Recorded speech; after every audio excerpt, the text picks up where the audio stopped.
Сестра на пратеничка, судија со запрена постапка за несовесно работење на контроверзен начин и кавадаречки судија кој е извикан во филата и со скандали зад себе.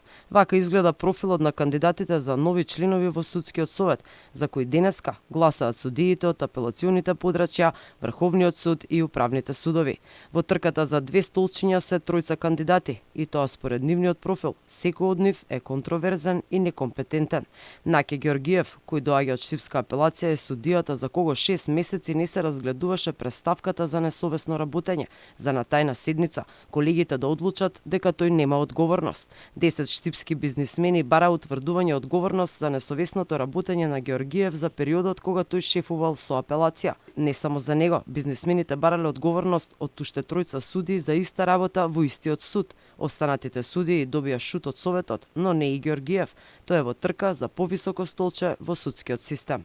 Лазар Нанев, судијата кој седи на председателското столче во Кавадаричкиот суд, за овој судија во јавноста проструи информации дека со 7 милиони денари европски пари отворил невладина во која фигурира само тој.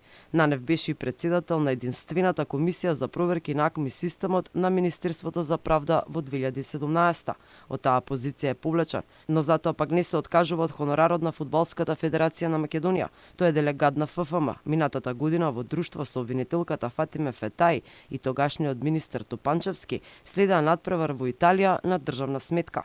Третата кандидатка, судиката Антоанета Димовска, е судика која си ја проба среќата да замине во уставен. Откако не успеа да стане уставна судика, незината амбиција е да влезе во највисокото судско тело. Она што е спорно е тоа што таа е сестра на актуелната пратеничка од редовите на СДСМ Снежана Калевска-Ванчева. За Димовска нема никаков проблем тоа што сестри е во власта и како што вели, требало да се бира квалитет, а да не се гледаат роднинските врски. Пред повеќе од месец, двајца членови си поднесоа оставки бидејќи не се согласуваат со работата на ова тело.